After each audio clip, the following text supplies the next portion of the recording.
Glória a Deus, a paz do Senhor. Tome o vosso assento, fique à vontade, abra comigo a sua Bíblia. Romanos capítulo de número 12. Romanos capítulo de número 12. Romanos capítulo de número 12. Deixo aqui minha gratidão a Deus por esta noite, por esse projetando, pela vida de todos, pela vida do pastor Alcimar, família. Deus lhe abençoe, pastor. Toda a igreja, todos os obreiros, amigos aqui presentes, sintam-se abraçados nessa noite de hoje. Romanos capítulo de número 12. Enquanto você abra sua Bíblia, ou depois a gente vamos acompanhar aqui mesmo no telão, eu quero rapidamente fazer algumas considerações acerca do escritor e do livro pelo qual nós vamos estudar, nós vamos fazer menção aqui nessa noite. Nesses dois primeiros versículos, eu quero fazer menção do autor e também da carta que nós vamos ler. A princípio, o autor é o próprio apóstolo Paulo. 25 anos durou seu ministério, 14 anos durou suas 4 viagens missionárias, embora a quarta foi indo para ser decapitado, mas antes ganhou parte da guarda pretoriana e muita gente também se tremeu diante da mensagem do apóstolo Paulo na quarta viagem. O apóstolo Paulo implantou 36 igrejas para o Senhor. O apóstolo Paulo foi um homem que por várias vezes ele cita as dificuldades da sua obra missionária, porém escreveu 13 livros, do qual existe aqui no Novo Testamento, que são os 27 livros. 13 destas cartas são de autoria do apóstolo Paulo. Há quem diga que 7 delas foi do próprio punho, escrito pelo apóstolo Paulo. Esta carta de Romanos, em especial, foi escrita em Coríntio, mais específico na casa de Gaio. Gaio foi o moço que na terceira epístola de João, capítulo de número 3, João não vai guardar palavras para descrever que ele é amado e também tem testemunho. Gaio foi o moço pelo qual empresta a própria casa, e Paulo escreve essa carta de Romanos com seu próprio punho, a quem vai dizer isto. Dentre as 13 epístolas de Paulo, que vai de Romanos até a carta de Filemon, todo mundo é de conhecimento que Romanos não é sua primeira carta, assim como Filemon não foi a sua última carta. Gálatas é a primeira carta de Paulo, assim como 2 Timóteo é a última carta do apóstolo Paulo, quando no capítulo 4 ele vai dizer, se não me falha a memória, no verso 16: combati um bom combate, acabei a carreira e guardei a fé. Então esse apóstolo Paulo, com essas 13 cartas, em livro de Romanos, por que ela é a primeira carta? Porque para nós é a espinha dorsal, ela para nós é a doutrina assembleiana, porque nela está a armatiologia, que é a doutrina do pecado. Nela está também a redenção do homem, a justificação do homem, está a santificação do homem. Nela está contido a doutrina da graça e no capítulo 9 a eleição do homem. O livro de Romanos, ele é singular, eu acho lindo, eu acho especial. Embora a carta de Romanos tenha toda essa doutrina, todo esse aparato de beleza nela, também após ela vem a carta de 1 a Coríntios. 1 Coríntios, problemas são internos, sou rápido aqui. No capítulo 1 até o versículo de número 9, Paulo está louvando a igreja. Paulo diz que a igreja tem de tudo, tem dom, é linda, é especial, não faltava nada. até que no versículo 10, Paulo muda o diagnóstico dizendo: olha, eu fiquei sabendo que no meio de vocês há uma divisão entre vocês.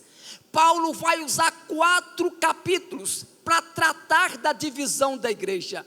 É a única matéria que Paulo vai tratar com tanta seriedade, com tantos capítulos acerca disso. É a divisão dentro da igreja. Capítulo de número 5, Paulo vai tratar sobre um incidente de uma prostituição que havia entre os membros dentro da igreja.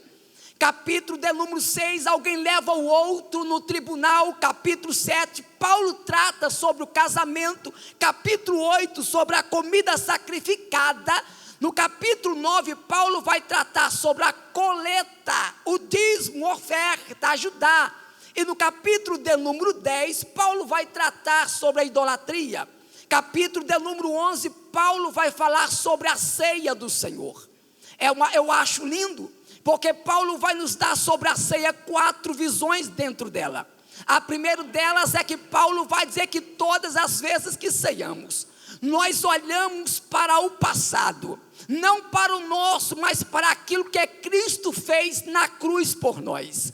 Paulo disse que quando nós ceiamos, a nossa segunda visão é olhar para a frente, quando ele diz que todas as vezes que nós ceiamos, anunciamos não apenas a morte dele, que o que passou, mas também até que ele venha nos ares.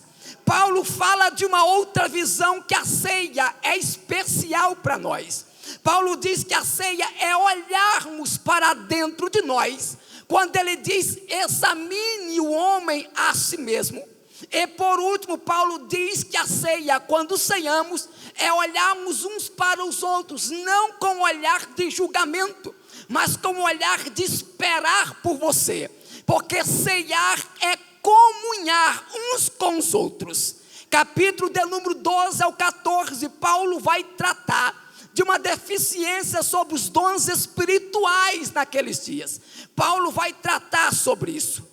Capítulo 15, sobre um problema da ressurreição, sobre Cristo, sobre os mortos, vai morrer, vai ressuscitar ou não, aquela questão toda, já onde estão os mortos? Paulo vai tratar no capítulo 15. Capítulo 16, ele vai dar alguns nomes, algumas coisas que eu acho lindas, alguns nomes por ali, de algumas pessoas no 16, e vai terminar o seu livro de 1 Coríntios. Entra então no 2 Coríntios, que os problemas são externos, não mais dentro da igreja. Logo após temos a carta de Éfeso. Na carta de Éfeso, os 3 primeiros capítulos, Paulo vai dizer a nossa posição em Cristo. Os outros 3 últimos capítulos, Paulo vai tratar da nossa posição lá fora, no mundo. Depois disso vem a carta de Gálatas. Paulo então vai dizer aos Gálatas, escrevendo a eles, que eles se perderam, se afastaram, distanciaram. Versículo de número 6, não para um outro evangelho, mas que eles transtornaram, mudaram o evangelho de Cristo. Mas Paulo vai ser veemente em dizer: mas ainda que o que desça um anjo do céu, ou nós mesmos, pregue um outro evangelho que não foi outrora anunciado, é um evangelho anátema, amaldiçoado. Então Paulo, no livro dos Gálatas, chama a atenção para quê? A gente precisa retornar para Deus. E logo após vem a carta de Colossenses, aonde Cristo é o cabeça, Cristo é o exemplo, a Ele nós imitamos. Vem logo a carta de Tessalonicenses, ele vai explicar em como a igreja precisa esperar, como a igreja precisa se manter para o arrebatamento da igreja que vai acontecer. Logo após temos a carta de 1º e 2ª Tessalonicenses, que são cartas também, são cartas que eu acho lindas, porque são cartas escatológicas. Ele está ali dizendo, ele virá do mesmo jeito que ele falou nos ares, e a igreja vai encontrar com ele lá em cima. Logo temos a carta de Filipenses, que por 16 vezes Paulo vai dizer no meio da lágrima, porque a carta de Filipenses, Paulo está dentro de uma prisão, e dentro de uma prisão ele escreve. A carta de Filipenses é conhecida como a carta da alegria, aonde por 16 vezes Paulo vai dizer: alegrai-vos sempre, seja contente, contentai-vos, seja sempre feliz. Aí vem logo as cartas pastorais, que é a carta de Tito, a carta de 1 a Timóteo e também a carta de 2 a Timóteo. Paulo vai orientar esses pastores, os dois, acerca de um bom exemplo dentro e dado tanto aqui como lá fora também. E depois vem a carta de Filemon, que é uma carta dada por causa de alguém que passa com ele dentro de uma prisão. Ele convence que tem que retornar para o seu Senhor, então ele escreve a Filemon para recebê-lo com alegria, porque agora é salvo em Cristo Jesus. Então agora a gente começa a falar sobre a carta de Romanos. É a carta que nós vamos ler e estudar aqui nessa noite. A carta de Romanos, para você entender, os 11 primeiros capítulos, Cristo vai se entregar por esta igreja. Os 11 primeiros capítulos, apesar que no capítulo 1 e o verso 18, nós estávamos perdidos. Capítulo 1, verso de número 18, todos estavam perdidos. Mas mesmo assim Cristo se entregou por alguém tão perdido quanto eu e você, para dizer nessa noite para nós que o valor que você tem está acima daquilo que alguém possa estipular por aí. Capítulo de número 2, nós os gentios outrora estávamos no pecado.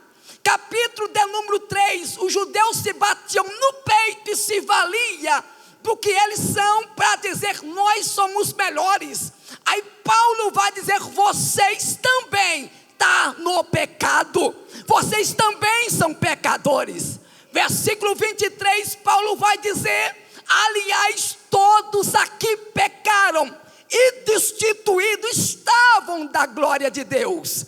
Aí Paulo vai colocar todo mundo no pacote e vai dizer: Cristo veio por todos, não é meritocracia judaica, vocês não são melhores do que os gentios, e os gentios não são piores do que vocês. Aí vem Paulo para dizer no capítulo 5, a partir do verso 21 de Romanos, para lhe dizer: é Cristo em nós, é Cristo em vós, é a obra dele por nós. Não seríamos nada se ele não tivesse feito alguma coisa por nossa vida.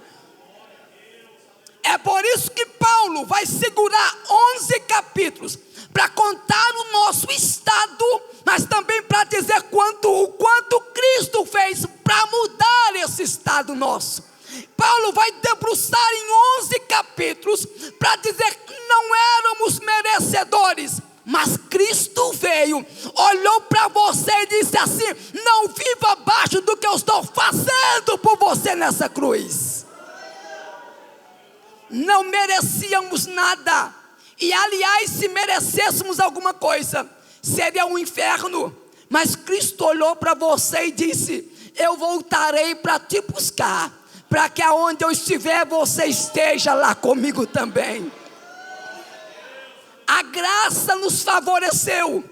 Cristo olhou para nós no estado em que estávamos, e Paulo vai falar sobre isso em 11 capítulos, para dizer para mim e para você: você foi eleito no capítulo 9, você foi justificado no capítulo 6, você foi santificado no capítulo 5, você foi justificado por esse sangue, para que nós hoje entendêssemos aonde nós estamos nesse lugar. E aqui agora você entendeu isso, agora eu começo a pregar. Aí do capítulo 12 ao capítulo 15, Paulo vai falar da nossa imitação. Se os 11 primeiros capítulos é Cristo sacrificando por nós, do capítulo 12 ao capítulo 15 é nós imitando e sacrificando também por causa do reino dele. E então eu começo aqui. Diz assim o texto: rogo-vos, pois, irmãos, rogo-vos. Eu não quero ser taxativo nem cansativo, mas escuta isso, eu serei rápido. Eu estava estudando esta palavra, esse texto no grego, em minha casa, e descobri algumas coisas, e permita que a sua mente hoje possa captar tudo isso que eu estarei falando a vocês. O rogo-vos aqui, a mesma palavra aqui, se você depois estudar, saberá o que eu estou dizendo, é paraclélio no grego. A palavra paraclélio é a mesma ideia da paracleleologia, que é o estudo sistemático do Espírito Santo. O Espírito Santo tem a pneumatologia, mas tem a paracleleologia, que é um estudo mais sistematicamente acerca da pessoa do Espírito Santo. A paracleleologia é a mesma, o paraclélio do rogo-vos, é a mesma frase que Jesus disse: eu vou, mas vos rogarei, para que o Espírito Santo venha. A ideia que Paulo está dizendo aqui no rogo-vos, ele está dizendo, o paraclélio eu já estou desejando que o Espírito Santo comece a pegar na mão de alguém e comece a conduzir, a guiar, a direcionar, a colocar em lugares aonde ele nunca pisou, para que ele entenda quão bom é quando a vida do homem é direcionada por Deus e pelo Espírito. Aliás, triste seria, e deixa eu ser rápido, capítulo 6 de Gênesis, versículo de número 3, a Bíblia diz: e disse Deus, o meu Espírito não mais contenderá com o homem. A expressão contenderá não vai ficar insistindo com o homem. Aliás, Deus olhou para mim e para você, num tempo de uma graça, você e eu errando tanto, mas o Espírito Santo está dizendo: me dê tua mão, porque o que eu tenho para a tua vida é coisa grande, é coisa linda, é coisa boa. Em uma época que o Espírito Santo não mais contendeu com o homem, veio o dilúvio, onde o Espírito Santo está insistindo com você e dizendo: me dê tua mão. Se você soubesse o que tem para você, ainda você daria a mão a ele e diria: me conduza, me leva.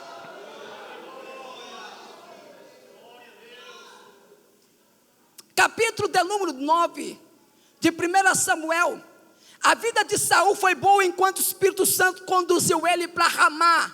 A vida de Saul foi boa enquanto o Espírito Santo tinha liberdade para tocar, preencher. Mas a partir do momento que Saul disse: hoje eu vou andar do meu jeito, vou fazer o que eu quero, a vida dele foi ruína. A vida de Sansão foi boa enquanto o Espírito Santo descia sobre ele. Mas a partir do momento que ele dizia: eu vou agir do meu jeito, vai ser da minha forma, eu faço o que eu quero, o bem que eu quero, do jeito que eu quero, foi só ruína. É por isso que Paulo está dizendo paraclélio, ele está dizendo: permita que o Espírito Santo segura na tua mão, ele tem o melhor para a tua vida, tem direção para a tua vida. O paraclélio aqui é ele dizendo: se você soubesse aonde é que ele vai te levar. Mas pastor, eu permiti, só tem deserto, é no deserto que Deus vai te honrar então. Porque se o Espírito Santo conduziu Jesus para o deserto, para ser tentado, mas saiu de lá com vitória, ele está dizendo: fique em paz, eu não vou te conduzir para um lugar de desastre para a tua vida. Serei rápido. Aí ele continua dizendo aqui, você estudando aí o texto e eu estudando aqui. Olha só o que ele diz: rogo-vos, pois, irmãos. A palavra irmãos aqui vem da expressão adelphos. A ideia aqui de adelphos é alguém sendo exprimido, passando por uma circunstância de uma dificuldade. A palavra adelphos aqui dá a ideia de manter a sua identidade. Se mantém quem é você e pelo qual você foi chamado.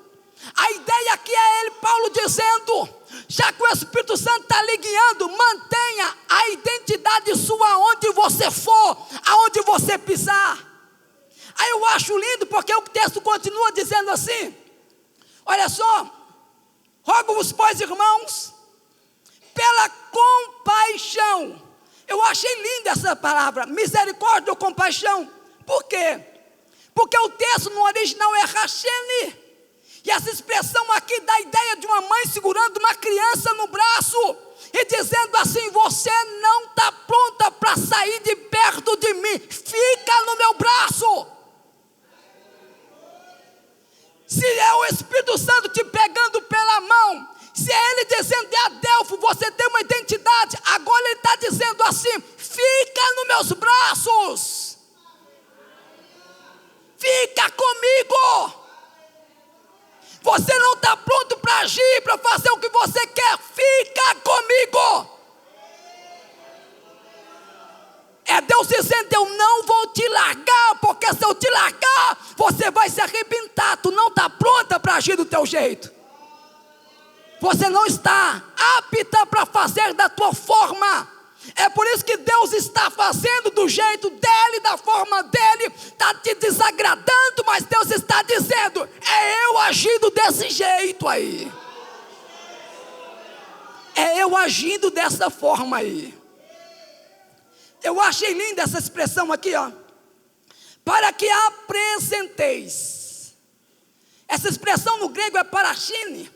A expressão parachine aqui quer dizer: fica do lado, mantém do lado.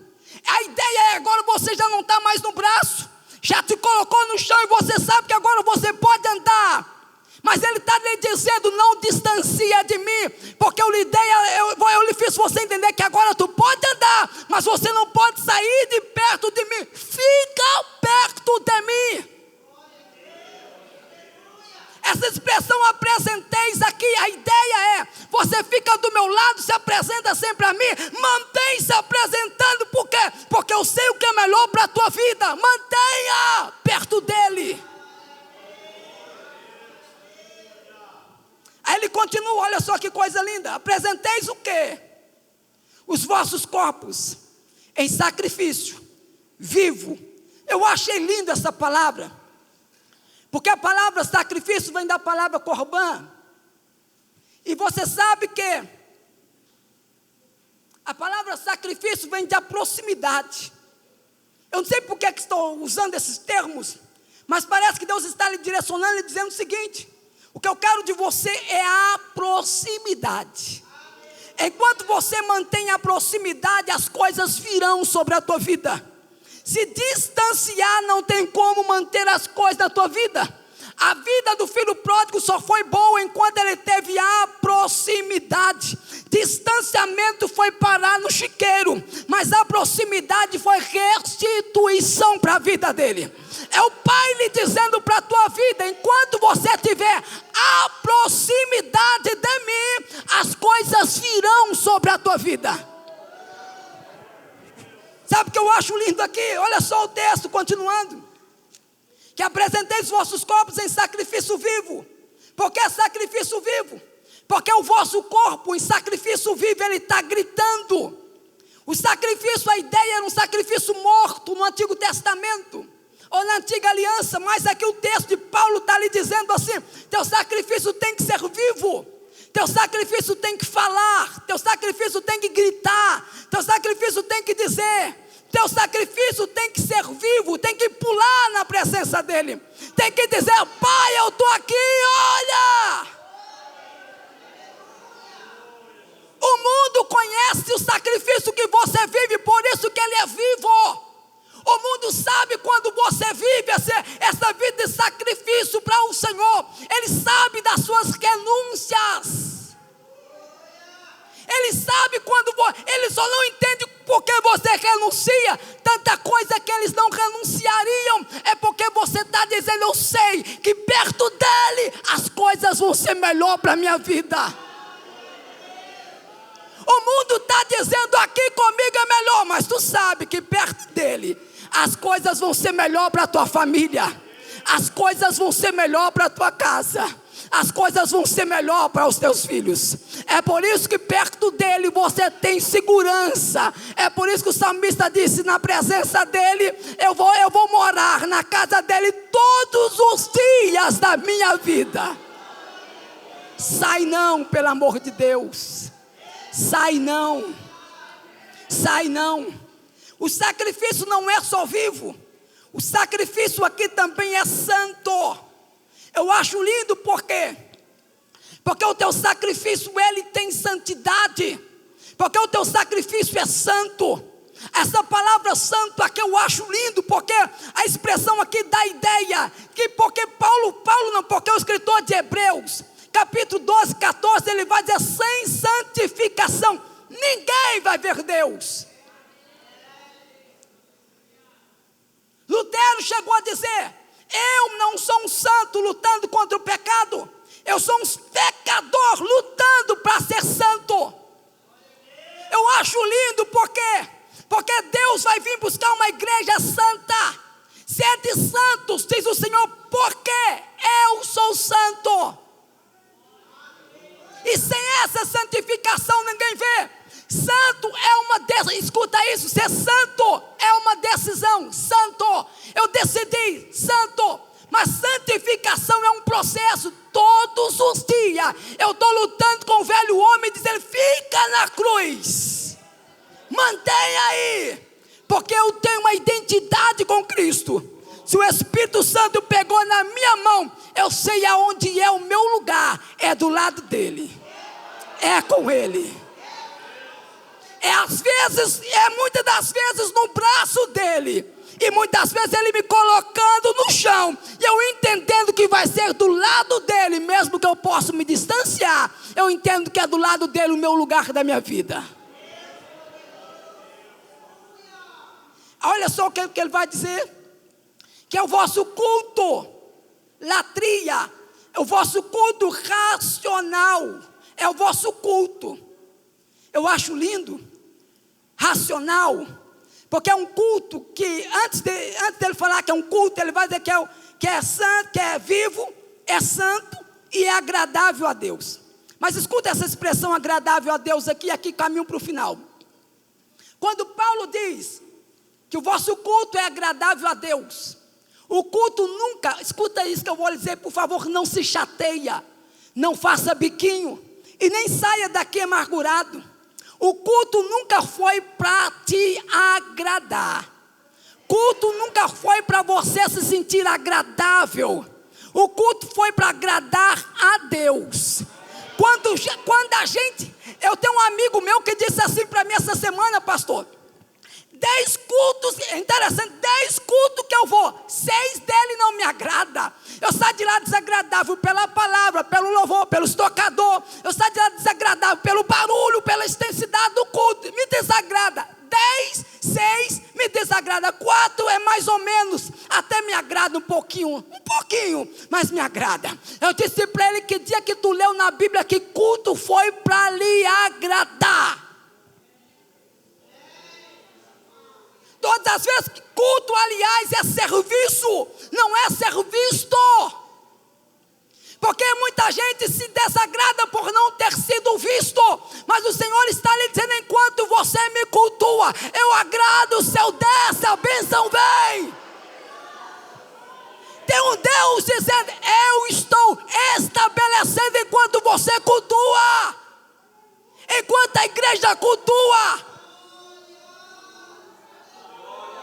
Enquanto nós nos preocupamos em agradá-lo, ele está dizendo: eu estou me sentindo agradável nesse culto. Eu sei que eu vou voltar para casa, pastor, e vou dizer que culto bom foi esse hoje. Mais feliz ainda é saber que Deus, terminando esse culto, vai dizer assim: que culto que agradável foi esse hoje, nesta noite.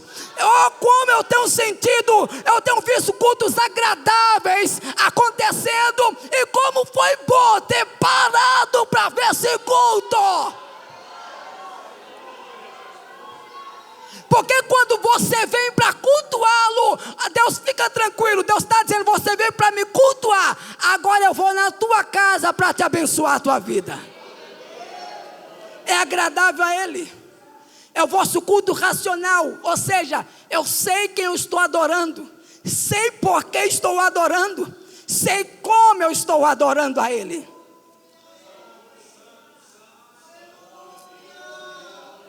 Versículo de número 2. E aqui termino. Olha que coisa linda que ele diz. E não vos conformeis. E não. Deixa eu lhe dizer uma coisa. Dentre os 10 mandamentos, 9 deles, existe um não de Deus ali. 313 leis, 664, 654 são preceitos de não de Deus. 54 é Deus dizendo não, não e não.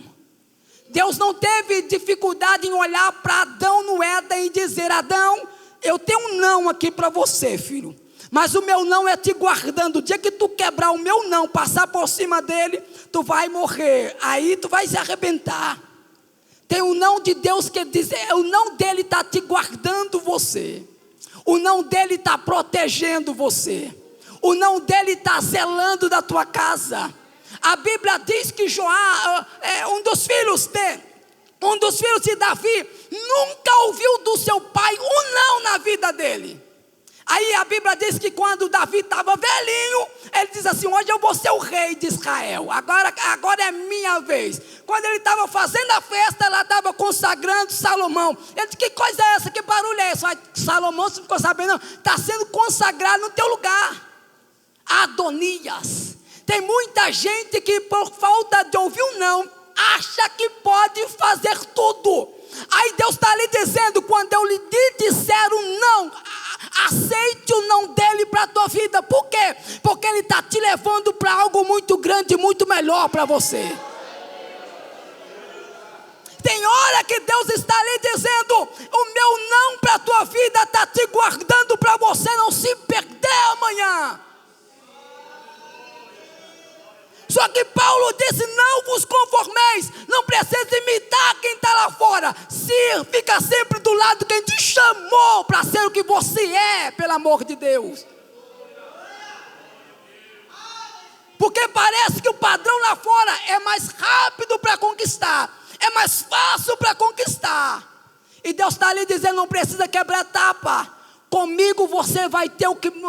Agrada-te do Senhor, Ele satisfará o desejo do teu coração, Salmo 37. Mas comigo você vai ter muito mais do que você imagina. Só agrada o Senhor, diz Ele, para a tua vida. Estamos nesse projetando, e Deus me trouxe aqui para lhe dizer isso. Vai ter momentos que o Espírito Santo, Isaías 64, vai vir com a voz de trás de você, lhe dizendo assim: este aqui é o caminho, andai por ele. Vai ter momento que o Espírito Santo vai dizer: hoje eu não vou falar, mas vou pegar na tua mão para te direcionar, para tu entender que é Ele direcionando você. Vai ter momentos que Ele vai lhe dizer: fica aqui do lado, não perca a tua identidade. Mas vai ter momentos que vai te pegar nos braços, porque vai ser o momento da tua dor, da tua dificuldade. Vai ter momento que Ele vai te colocar no chão, mas não corre não, fica do lado dEle. E Ele está lhe dizendo que eu tenho para você coisa melhor do que você imagina. O que eu ganho, pastor, fazendo tudo isso que você falou? Ele diz assim, eu acho lindo, olha só o versículo do número 2. Para que, é interessante, porque no versículo 1, é o nosso corpo que nós santificamos. No versículo do número 2, nós mudamos, renovamos nosso entendimento. Em outras versões, a nossa mente precisa ser renovada, porque tem gente pensando muito baixo, e Deus está dizendo: renova a mente, porque eu tenho para a tua vida é coisa grande. Assim como os céus é mais alto do que a terra, assim são os meus pensamentos mais altos que os teus pensamentos, diz o Senhor para a tua vida. Se tu soubesse o que Deus tem para você, tu já estaria muito além. É Deus dizendo: destrava a tua mente. Destrava a tua mente. Ziba disse assim: da mesma forma que papai morreu lá na sepultura dele, também eu vou ser enterrado. Destrava a tua mente. Deus está dizendo: aonde o teu pai não pisou, você vai pisar. Onde eles não foram, você vai. Destrava a tua mente. Mente destravada, mente renovada, é entender o que Deus tem para a minha vida é muito melhor, muito maior, muito mais. O que eu ganho com tudo isso? Aí ele vai dizer, para que vós experimenteis. E aqui termino. Experimenteis. Pastor, a senhora já pode louvar? Para que você experimenteis. Fica de pé, por gentileza, eu quero orar pela tua vida. Para que experimenteis